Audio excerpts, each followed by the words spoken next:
Hey there folks, this is GreenyXI welcoming you right back to Let's Play Higurashi. This is episode 104. In last episode, Shion decided that Mion would be better in a cage and the hag would be better, well, out cold. I think she's meant to be out cold. So, let's see what else she's got in store since she snapped. Mion's words were stuck in my head. If those two dead bodies were the result of the curse, then there should be two sacrifices to calm Oyashiro-sama's anger. The four of us snuck into the shrine storage together. It was a simple equation. Does that mean that Keiichi and I were in danger? I got drunk, fell asleep, decided to stay overnight. Was that because of the alcohol? Or did someone put a drug in my drink? It's not like me to get drunk and spend the night at the hag's house. I wanted to forget about what happened in that eerie storehouse, so I drank too much. But it really was strange for me to get that drunk. Maybe it was a good thing I woke up in the middle of the night. I could have been the one to wake up in a cell. Oh, could have been. Sometimes it's hard to recognize danger when you avoid it accidentally. A part of me wanted to just laugh at the idea, but another part felt frightened that I was so close to being in Mion's position. If my thinking was correct, I wonder how Keiichi Maibara is doing right now. I didn't see him in any of the cells, but that didn't guarantee his safety. Takano-san and Tomitaki-san had been executed. There was a possibility that Keiichi could already be dead. Well, he should have just vanished, shouldn't be dead, should he? Well, might be. But just like what happened to Satoshi-kun, it might only happen after a few days. When the sun rose, I was going to pretend to be Mion and head to her school. I was going to check if Keiichi Maibara was safe. If he had already disappeared, the enemy would come after me next. I'd have to be a decoy for myself. But if he was still safe, I'd need to keep my eyes on him. I was sure the enemy would come after that scatterbrain. If I became Mion, Shion would disappear.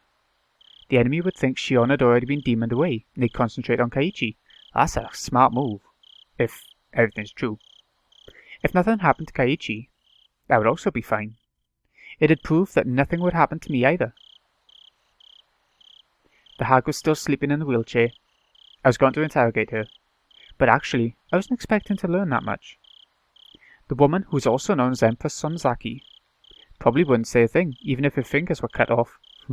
She does seem like quite a battle-hardened hag. Mion, his successor, was the complete opposite. She spoke readily, but didn't know too much about anything. Mion had said she was only a messenger, and that someone else was taking care of problems on the underside. It was possible Mion had grown to be a good liar, and she tried to deceive me with a straight face. But at the same time, I could see the hag not letting Mion get involved in the underside of the village. If I were her, I wouldn't have used Mion for that either. Unlike me, Mion was a nice person. While there were only ones and zeros in the world, she believed there were numbers with decimal points. It's not just binary. In other words, she could never be cruel. If the hag thought the same way as I do, it was very possible. The one who took care of problems on the underside, X, was the one who actually governed the curse of Oyashiro-sama. Who could it be? If the hag became concerned about something, X would deal with it, either directly or indirectly. Or maybe the hag and X would discuss the details first. But did X really exist? If he did, his place in the village hierarchy was a lot more important than that of the successor. Unlike Mion, who was too nice, he was discreet, cruel, and cunning. Furthermore, he was extremely close to the hag. Someone who would have a lot of contact with her just before it was time for the curse. Because of the way Tomitaki-san died, it could be someone who regularly dealt with unusual drugs. He could be a member of a medical institution. The director of the area clinic. Ooh, that's a shout. What if it was him? Irie. In this isolated village, Irie was famous for opening such a beautiful clinic and for working so hard for the villagers' sake. The villagers liked his mature personality and really respected him. There's nothing scarier than a doctor who's also a murderer. Oh yeah, you see all those documentaries about them. Killer doctors. If Irie was the person behind the curse, all the mysterious deaths could be explained. However, there was only a slim chance of Irie being X. The main reason being that the hag wouldn't trust him. Like many of the elderly, the hag doesn't like young people. I knew she'd never trust him because of his age. Furthermore, she had openly criticised his behaviour among the relatives once. Although Irie was famous, he was an outsider after all. He wasn't born here. He tried to maintain a good relationship with the villagers as the director of the clinic, but that was just on the surface. I couldn't even imagine the hag tell him about her worries about the villagers underside. If she was as suspicious of others as I was, then she'd only gather trustworthy people to deal with that underside. Well, of course, makes sense. The first people that came to mind were the leaders of the three families. Leaving Rikachama out of it, the head of the Kumiyoshi family was a strong possibility. He was the only one who could advise Empress Sonzaki. They were of a similar age, and everyone knew that they were very close outside the family councils. Furthermore, as the mayor, he often went to the Sonzaki house just before Watanagashi to discuss festival preparations. He would know everything. I could easily picture them talking privately. The one who executed the curse for Yoshiro-sama. The one who murdered Takano-san and Tomitaki-san. The mastermind behind the series of the mysterious deaths that had been going for the past 5 years. Was he coming after me? Did he get the Satoshi-kun? When I thought about Satoshi-kun, I felt elevated. I was fearful of possibly being this year's victim until just a moment ago. I was scared that X was after me. But when I thought about it, I realised. Whoever it was, this person had gotten Satoshi-kun. I'd looked so hard, but I couldn't find him. I'd almost forgotten about this enemy. For better or for worse, he was going to appear before me again. No matter how hard I tried, I couldn't find that enemy. But now, he was trying to find me. That was it. I wasn't only being chased, I was chasing too. When I realised all this, I was no longer afraid of dying to the fifth year's curse. It had become a game. I wasn't only being threatened, I was threatening too. Now was the time to settle the score for Satoshi-kun. Now was the time to awaken passions that had grown weak over the past year. I could feel righteous indignation and courage flare up within me. The only emotion that can defeat fear is anger. When my anger completely overtook my fear, I felt as if I were reborn. Why don't you wake up, Empress of Hags? I kicked her wheelchair rather violently, but that didn't wake her up either. You just pretending to be asleep? I grabbed her chair and pulled her head up. But even then, the hag still stayed silent with a straight face. Then I noticed something. I looked for an appropriate torture device. They were all large-scale, none of them being particularly handy. That's when I saw a cigarette lighter on a cushion in the tatami room. One of the relatives must have left it there. I lit the lighter. A huge flame appeared. I turned the lighter off and went back to the hag with it. Can you see it? Can't you see it? It's the cigarette lighter somebody left behind. I lit it in front of her eyes. I'm going to burn your nose now. You don't want that, do you? I wouldn't want it. So why don't you quit pretending to be asleep? There was still no response. I put the flame right under her nose without hesitation. The tip of the flame touched the tip of her nose. The flame must have burned her nose hair. It smelled terrible. I was already certain, but I continued anyway. I brought the flame closer to her eye. Her eyelid didn't move one bit. The flame burned her eyelashes, making it smell awful again. Does a bit of burnt hair really smell that bad? I turned the lighter off and then felt her throat and wrist. I didn't feel any warmth. I didn't feel a pulse either. Did she die from the stun gun? There's no way she could pretend to be asleep while being burned. Even if she could endure the pain. Anyone would reflexively move their eyelids if a flame came close to their eyes. Yep, but she didn't. I turned the sink water on and aimed the end of the hose at the hag's face. The water pressure wasn't too high, but by squeezing the tip of the hose, I could make it squirt out. The water hit the hag in the face, but there was still no reaction. Shit. You've got to be kidding me. Dead hag. She's dead. She seems so high and mighty and hard, but, you know, a bit of a stun gun blast will still kill her off. She's still an old person, you know. The one who's at the centre of everything is dead now.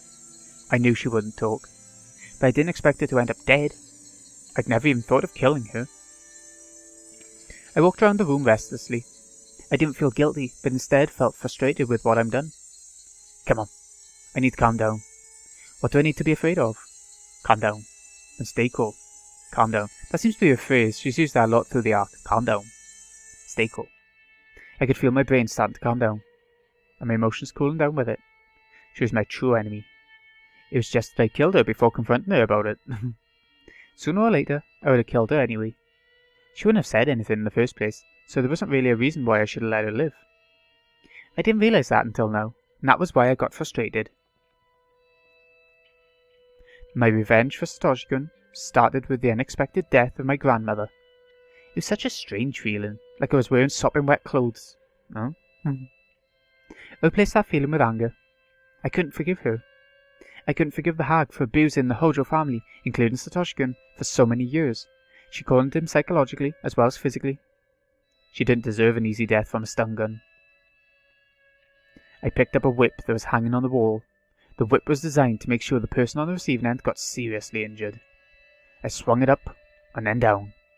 The sound reminded me of when I was a child hitting things with a jump rope I pretended was a whip. That's a weird thing to do.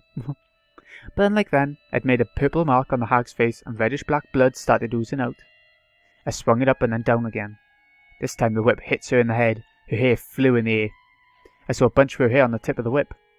At the end of the bunch of hair, there was a piece of her skin. Oh, that's disgusting. Oh, seemed the whip had ripped part of her scalp off. I continued to hit her with the whip. I didn't bother removing the hair beforehand. The tip of the whip was divided into many points, with each point having a fish hook on the end. Oh shit. Those hooks, added to the speed of the whip, not only scratched the victim, but tore their skin off as well. This is much more violent than in the anime, I'm sure. The hag's hair was all messed up and her face was getting bloody. She'd started to look like a real demon. I stopped the whipping. Not because my arm was tired, but because I couldn't stand the feeling of her hair on the tip touching me every time I swung the whip. I threw the whip at the hag. Breathing heavily, I realised I was covered in her hair. It almost felt like thousands of maggots crawling all over me. Oh god, Keiichi had that problem at one point. I brushed it off violently. You deserve this, you fucking demon hag. I put my hands on my knees and exhaled roughly. It was then that I noticed it. I perked up and turned around. There it is. The person who had been watching me since I snuck into the shrine storage. I sensed this person sitting in the tatami room. It enjoyed watching me torture my grandmother. An overwhelming emotion started to swallow me up. I tried desperately not to feel it. How long have you been there? You should have said something. It was just there.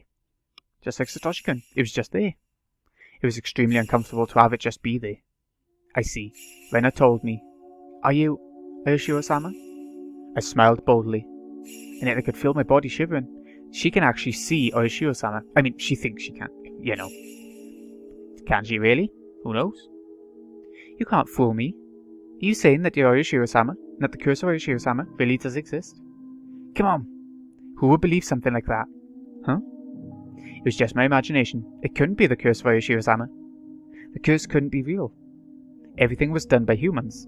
They made everything look like it was a curse. Well, I don't care if you saw what I did. I won't charge you for it. But if you're thinking about interfering, I won't hold back, you know. No matter what I said, nothing happened. It was like trying to communicate with an insect. I felt like I was staring at a spider in the middle of its web, and the spider was staring back. I turned to the hag in a wheelchair. I couldn't leave her body here forever. If I don't need to make her death known, then it should be quick, and it's best if her body doesn't exist. Probably right. Not even in this secret underground torture room. Whew. I exhaled to try to calm myself down. Oh, I remember now.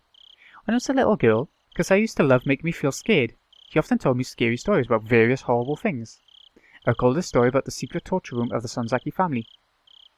According to the story, there was a well in the torture room for dumping bodies in. There was a pile of tortured corpses at the bottom of the well, and resentful moans could be heard echoing from there. You can see where this is going. And about halfway down the well, there was a different tunnel, which was a secret passage leading into the distant mountains. That bit was from Mion's telling of the story. It was probably an amalgamation of tellings from different relatives. The room was supposed to be a huge secret, but everyone got loose lips at the chance to have fun scaring the young successor. Mion, do you remember one of our relatives talking about a hidden well a long time ago?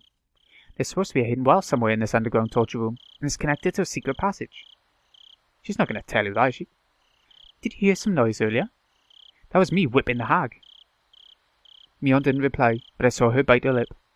Don't worry, I won't whip you. But if you don't cooperate, I might punish her some more. Next time I won't use a whip. Down at the end. Do you see a cell in the darkness? It's in there. Yeah, Mion doesn't know the hag's dead, I guess. Mion pointed weakly. I walked down to her, to where her finger indicated. A light bulb lit up in the cell. It's a lot smaller than the one Mion was in. It was very shallow, and it didn't even need to open the door to see how tiny it was. Of course, there's no well in there. I became angry, assuming that she lied to me, but after considering it, I didn't actually think she would at this point. I opened the door and walked in. I noticed something immediately. There was an opening right in the middle of the cell. This opening was naturally disguised. The way the rocks and the shadows were positioned perfectly hid the well. The tip of a rock inside of the cell concealed the entrance. Unless you went in, you'd never notice. It was such a shallow cell, nobody would even think of going in. Besides, the bars allow you to see the inside well enough. The cell's not even a few meters deep, so it would only take a glance to see everything. Nobody would think of unlocking the door and walking in. But walking in was the only way anyone could find the well. Furthermore, there were many cells in this huge cave. Who'd think that one of them was hiding a secret well? The inside of the well was dark. I couldn't see anything. But every little noise I made produced echoes. I could tell this was a very deep well. I brought a flashlight from the torture room and shone it down the well. It almost looked more like a vertical tunnel. Obviously a man made one at that. There were wedges on the wall like a ladder, and they looked as if they were inviting me to descend. It's kind of ironic that the secret escape route from an underground torture room ended up being a well that takes you even further down. You had no way of knowing whether it would take you to freedom or to hell. Furthermore, there were the tortured bodies of past victims at the bottom, who would be able to go down this well without hesitation. Nobody in their right mind could go down this well to look for a secret tunnel, hearing the voices of the dead all the while. Have you ever gone down that well, Mion? I've never even wanted to. I feel the same way. Why would I go down the well where they tossed the victims of this torture room? I went back to the torture room and then returned to the cave, pushing the wheelchair containing the hag. Mion screamed. Shion, you gonna push Granny down the well? That sounds like a song. That's like a little kid's song, innit? Who'd push Granny down the well? I'm sure it's something like that. No, I'm not. I'm just dumping her body. She's dead. Rest assured I didn't torture her to death. It was probably the stun gun. Maybe her heart failed. I could just leave her body here, but I don't want it to rot, you know. How could you? Hey, do you want to take care of her even now that she's dead? Maybe you can use chopsticks to pick maggots off her body. Huh? Mion covered her ears and shook her head. Everything I said seemed to bother Mion. Her own life wasn't guaranteed at this point. Shion, why did you do this? Let's see. Why do you think? Nobody said anything for a while, but the silence was soon broken. Satoshi? Is this revenge? I don't know if it was really revenge, since it happened so quickly. I'm sure she died without even feeling a thing. Hey Mion, now that I think about it, I did have a reason to kill the hag. Do you know what it was? It wasn't just because she killed Satoshi-kun. It's because she lied. I slapped the hag's head. You said it too. You told me that if I ripped out my nails, she would forgive everyone. That's why I ripped out 3 of my nails. I did what you told me to, right? But she didn't keep her promise. She made Satoshi-kun disappear. Why? What was that for? I continued to slap the hag's head. Her blood was all over my hand by then, and it felt gross. I tried to wipe it off on her clothes, but then her hair got on my hand. I went to the sink in the torture room and washed my hands with a brush. When I was done, I went back to Mion's cell. After Satoshi-kun disappeared, you came over and told me. You said the relationship between me and Satoshi-kun was forgiven. You also said that the Sonzaki main house had nothing to do with Satoshi-kun's disappearance. Yeah, You lied. Lied. Lied. Lied. Lied. Lied. Lied. Lied. Lied. My shouts echoed throughout the cave. I was breathing heavily. I felt like I used up all the air in my lungs. I believe you don't know anything. You aren't even sure if the hag actually trusted you. But I don't know if she forgave Satoshi-kun because of what I did. She wouldn't have told you the truth. The hag didn't keep her promise. She said she'd forgive everyone, but she lied. She didn't forgive Satoshi-kun. Lie. I can't say all that. Damn it! Give me back Satoshi-kun. I want him back. I want him. I kicked the hag's leg repeatedly. Each time I kicked, the wheelchair made a squeaky noise. I ran out of breath and kneeled down. Mion was still covering her ears and was now shaking. There were tears in her eyes. Sorry to scare you. Sorry about that. If you really don't know, I won't torment you. Don't worry. But if you were ever lying to me, well, you'll have to accept whatever comes your way. You know what I mean? Ah, ha. Oh, Tidus, you get everywhere, don't you? Oh, God. Shion really has gone over the deep end if we haven't noticed already, haven't she? A good stun gun to Granny, might have been okay if she lived and everything. Shion might have been seen as okay. But, no, she's just gone. Sting of Payback, the whip. Or a fish hook. Quite like that one. Ooh, new tips. Notebook page 183. I wasn't planning to kill the hag so quickly. We're going into that in detail, are we? I was going to kill her anyway, but it was too soon. People would normally assume that the Sonzaki family operates as a hierarchy, but that's not true. It's actually more like a system of government. Several ministries stem from the main family, and each forms a hierarchy of its own. These ministries don't communicate with one another. The people who belong to a given ministry don't know what other ministries are doing. That way, the Sonzaki family's dealings are kept perfectly secret. Of course, the most important people in the family govern several ministries. They know, of course, about their own ministries, and they know a little bit about the ministries their relatives run. But none of them know everything. The ministries that work in the open, the ministries that work unseen, and there are some smaller ones that Oyu runs herself. Mion seems to know about most of them, but she doesn't necessarily know them all. In fact, she didn't know about the curse. Considering that, the fact that the hag died before I could interrogate her is a huge loss. Shion really didn't want to kill the hag. Yet. Page 185. The head of the Kimiyoshi family was the one who called the main house most often after the 5th year's curse. Oh, what happened after it now? My father called the second most. My parents were still high in the hierarchy, but the stir caused by my mother's disownment still hung over us, so we got treated as outcasts. So the fact that my father received so many calls proved how much the hag valued us, despite the distance at which we were kept, demonstrating her own two-faced respect for both sides of the coin. My father seems to be in charge of the intelligence bureau. He reported police information, gossip, rumours going around in the Yakuza business to the hag. Oh, I'm back. Where do we get to? My father seems to be in charge of the intelligence bureau. He reported police information, gossip, rumours going around in the Yakuza business to the hag. He silences, stirs, distorts the information at her request. By the way, my servant Kasai is an old friend of my father's. That must be why Kasai knows many things. But I don't know if my father is involved in the curse's execution. My assumption is that although he gathered information on the police investigation about the case, he wasn't involved in the execution itself. The fact that my father and the hag have this close connection isn't widely known. People know that she uses his information network, but they don't look very far beyond that. In the same way, it's possible that a curse execution team exists under the hag's direct control. People just aren't aware of it. You never know. Never know. And there we go. A bit of late night recording tonight. I had to be a bit quiet, but there we go. It happens.